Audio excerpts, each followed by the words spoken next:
Hello, this is Ming here from agentsofspeech.com. Today we're talking about what exactly is therapy for speech delayed children. So I think no one has actually distilled it to the granular level of what it is and what you need to look for. And when you're doing it at home or when you see someone doing it, what do you have to think about? To the core, right? The first principles of what therapy is about are these. We're manipulating the setting, the prompts and the cues that we give, and also the feedback, the rewards that we give. Okay, so the first step is always to find the setting, and I'll define it later on, the cues and the prompts, and also the rewards that work, that teaches the child to get the desired outcome or behavior, most of which is to communicate and use words, right? So finding a setting, meaning that can we teach the child on the carpet? If not, if he's running around too much, the setting isn't working. So then we have to put them on the table with chairs and so on.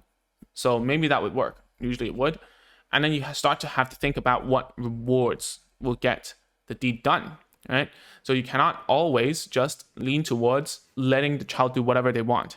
Okay, we'll talk about this in a video later on this month. But basically, finding the cues and prompts are the highest level things we can do as therapists. And that's why we earn money and we provide value, because if a child doesn't learn one way, we find another way. Okay, there's a cute quote about that. Okay, but anyways, the whole thing about therapy is to break down the tasks, break down something, a skill, and then into small parts, and those become the cue and the prompts, right?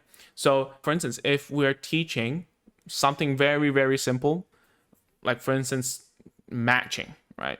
How do we find the setting and the cueing and the prompts that will work? So if you see a therapist working with a kid, you'll see that matching is like using like puzzles or whatnot. But that's not really the best idea, right? The best idea is to make it as simple as possible for the kid. Drilling down into cues, prompts, settings, and reward schedules, that will make the child do it easily without much thought. Okay, that's the main thing. And slowly you get rid of those. I'll talk about getting rid of cues and prompts later, but let's go back to the example of matching. So if you have matching different things, right? What you need to do actually is to put those things into different like identical buckets or plates that are identical visually. Therefore, it becomes fields for the child to know where to put things for intuitively. Okay, that's first of all. Second of all is the quantity and how it's laid out. So a lot of the therapists outside, they will do is to put one thing in each of the plate or the container, whatever. But the problem is that it's not obligatory. So for instance, for me, when I do matching, which I do, what I do is like I use Lego bricks because they stack up together, and it's obligatory that by the context, they can put it on, right? And then the other one that maybe it's not stackable, not buildable, you have a bunch of quantity. So if I have a bunch of, let's say, small pieces of stars or whatever, okay, it's just a whole bowl of stars. It's obligatory, and it makes sense context-wise to throw that into a bunch of stuff. So you have quantity, and also you have functional cues visually to teach a child to match, right?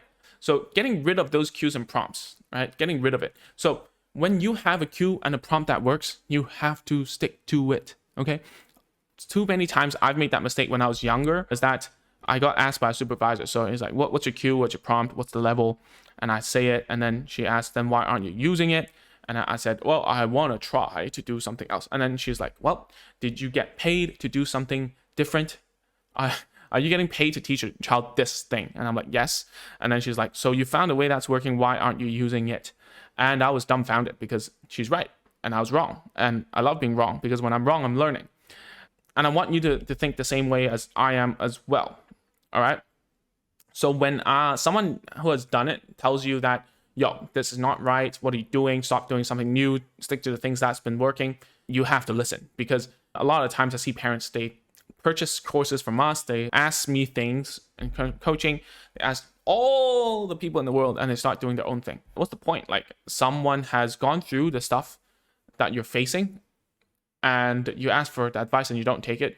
That's ignorance, right? So don't be ignorant, listen up, okay? So once you find the cues and prompts that are working already, you try to get rid of it. And how you get rid of it is systematic. So the easiest way is, for instance, if we're teaching a nonverbal child to use gestures, we get rid of physical prompts all the time. So if we're trying to teach some sort of like clap hands is very hard because you need 2 hands. So let's say you're tapping your shoulder.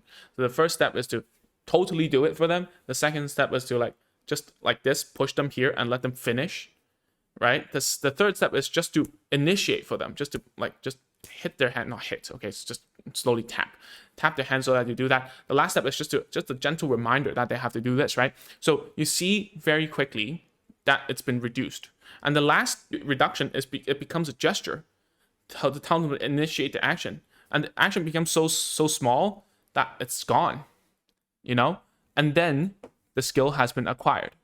All right, and I want you to think about teaching a child this way, right? For instance, if it's a written cue, meaning if a child needs to read something in order to say a sentence, how can you reduce it?